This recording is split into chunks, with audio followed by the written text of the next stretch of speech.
All right, everyone, we've got the Summer of Love 2.0. How wonderful. Yes, indeed. Link in the description, archived, of course. You have all sorts of crazy stuff going on right now. People, leftoids, generally. Um, and many of these people are middle and upper middle class white people who aren't immigrants themselves. A lot of them are Antifa or other antagonizers. Some of them are communists and so forth, infiltrators trying to rabble-rouse effectively. It's sort of like the bomb-throwing anarchist period of the 1910s, so to speak, when you think about it. And they just look for something to bitch about, and then they bitch about it in order to try to rile people up. I like how the California state government doesn't really show any real interest in tamping this down in Los Angeles. They were literally trying to repatriate the National Guard troops back to state control and were shot down actually the other day by an appellate court. They said, no, no, no, it's perfectly fine for Trump to use these troops pending your appeals, pending further litigation, which is self-evident. It's been done a million times before by other presidents. Again, Trump is held to an impossible standard where things that have been effectively sacrosanct as rights of the presidency are continuously injuncted under legal procession over and over and over again.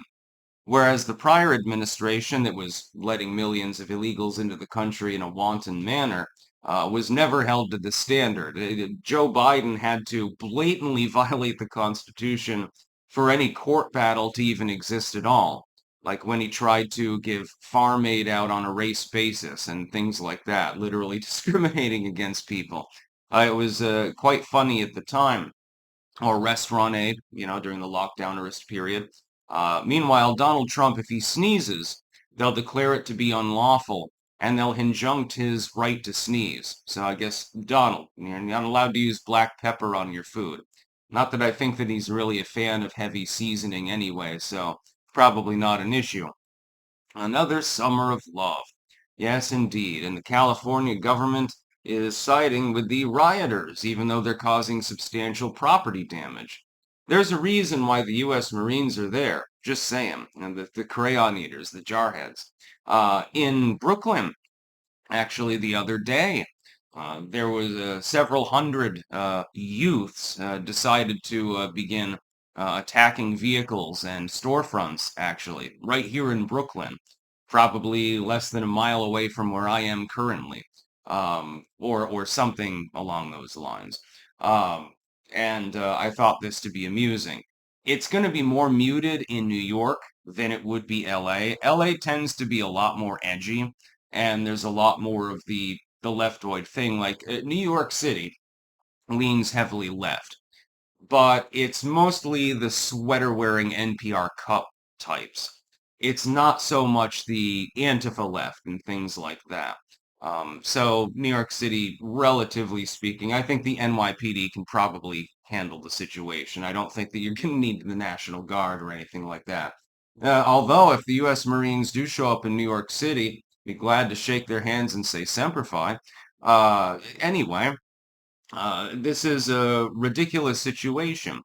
You've got people trying to proclaim themselves. It's basically like that meme of the white middle or upper middle class NIMBY liberal, like the Martha's Vineyard types, like with DeSantis and his immigrant shipment there, where they'll vote in favor of a policy that will allow anyone into the country. They'll vote in favor of politicians that want to do the same thing. But when they show up in their community, all of a sudden it's a big problem. Oh, no, no, no. They shuffle them on their merry way. Well, yes, I want you in the country, but you can't stay here. Not in my backyard. No, you can't. No, we're not going to have a tent village in our community. Go to the next town. It's completely ridiculous. This happens all the time. They claim to speak for immigrants. Look, last video that I made today was literally on basically the same subject, which is that legal and illegal immigrants are not the same thing. If you come to the country and you file the paperwork, You pay a bunch of money for an immigration lawyer. You've been lawful. Maybe you've started a business. Maybe you joined the military, whatever the hell it happens to be. You're not going to consider yourself the same necessarily as somebody who happens to be of similar ethnic origin, but came to the country legally and now is selling fentanyl or trafficking small children or something like that. It's insulting to legal immigrants. I am not surprised that there was such a huge double-digit swing from 2020 to 2024 with regards to immigrant voters. And by the way, Democrats, you need to understand something. The illegal immigrants can't vote for you unless it's voter fraud. Legal immigrants are the ones generally voting, and they're getting pissed. And I talk to them all the time, actually. That's one of the fringe benefits of my particular line of work. I know plenty of people who came to the United States from other countries. Anton, he's one of my sponsors. He's a successful businessman. Now he sells biltong. He's from South Africa, but he immigrated legally.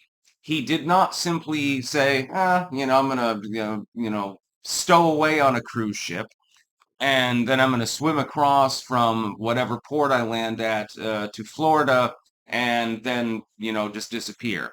That's not what he did. He built up a successful business. He came here legally. Well, do you really think that he wants to be lumped in with somebody who is currently selling fentanyl to middle schoolers? Probably not. I think that he might find that a little bit insulting. Democrats don't appear to understand this in any way, shape, or form. And then you've got these morons rioting constantly, and most of them probably don't even know what they're rioting for.